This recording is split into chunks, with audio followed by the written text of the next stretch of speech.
Sir నమస్కారం sir. Elections నిమిత్తం total polling locations యాడీ బందోబస్తు ఉన్నారు సార్. తర్వాత మొబైల్స్, తర్వాత ఎస్ఎఫ్టీ, తర్వాత షాడో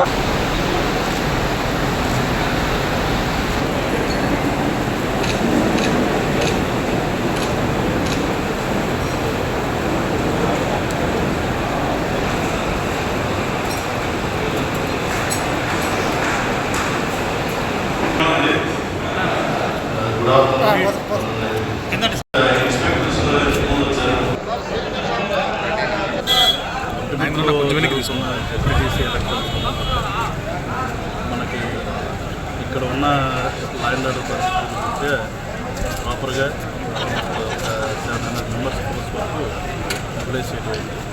ముఖ్యంగా మనం చూసుకుంటే ఇక్కడ 30 పోలింగ్ బూత్స్ ఉన్నాయి, 17 లొకేషన్. ఈ అన్నింటిలో కూడా ప్రాపర్గా పటిష్టమైన బందోబస్తు ఈచ్ పోలింగ్ బూత్కి ఒక ఇన్స్పెక్టర్ అండ్ ఆఫీసర్ ఇన్ఛార్జ్ కింద ఉండేది పెడుతుంది. And unnecessary elements like rowdy sheeters కొంతమంది అండ్ పీడీ యాక్షన్ వాళ్ళు కొద్దిగా అన్లాఫుల్ ఎలిమెంట్స్ ఎక్కువ కొన్ని చోట్ల ఇంటిమిడేషన్ అనేది చేస్తున్నారన్న ఇన్ఫర్మేషన్ ఉండడంతో నిన్నటి నుండి కూడా చెక్స్ చేస్తాం. ఇటువంటి ఎలిమెంట్స్ అందరినీ కూడా కంపల్సరీ ఎలక్షన్ డే రోజు వీళ్ళ మీద స్పెషల్గా నిఘా పెట్టడం జరుగుతుంది.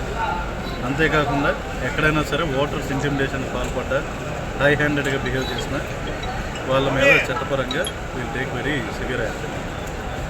సార్ ఎంతమంది బైండ్ ఓవర్ డీటెయిల్స్ తీసుకుంటున్నామండి. కడప డిస్ట్రిక్ట్ వాళ్ళు చేశారు. గేమ్ టుడే ఈ సమస్య ఇంకా పోలింగ్ ప్రాంతాలంటే ముఖ్యంగా మనం ఒక 4 పోలింగ్ బూత్స్ని క్రిటికల్ కింద పెట్టారు. బట్ ఇర్రెస్పెక్టివ్ ఆఫ్ క్రిటికాలిటీ మేము అన్ని బూత్స్కి కూడా క్రిటికల్ పోలింగ్ బూత్కి ఎంతైతే బందోబస్తు ఇచ్చామో ఇప్పుడు అంతకీ పెంచడం జరిగింది. కాబట్టి ప్రతి పోలింగ్ బూత్లోనూ there will be very good number of strength. అది కంపల్సరీ ఉంటుంది. సార్ 4A సార్ సమస్యలు 4A అది నేను ఇక్కడ అంత పేర్లు I'm not that familiar, but there are 4 polling booths. Okay, I have to be frank because ఎందుకంటే నేను ఈరోజు వచ్చాను కాబట్టి. సో నాకు 4 ప్రాంతాలు కొన్ని ఉన్నాయి, చాలా బాగా కొన్ని ఉన్నాయి. So I'm not familiar with names, but today I will visit all the polling stations personally. మా సిబ్బందితో కలిసి ఆల్రెడీ బ్రీఫింగ్ ఇవ్వడం జరిగింది, డిప్లాయ్ చేశాను. స్ట్రైకింగ్ పార్టీస్ అన్నవి ఇంకా పెంచడం జరిగింది. ఎక్కడ ఏ ఇష్యూ వచ్చినా కూడా ఇమీడియట్గా హ్యాండిల్ చేయడానికి సరిపడా మెకానిజం అనేది మా దగ్గర ఉంది.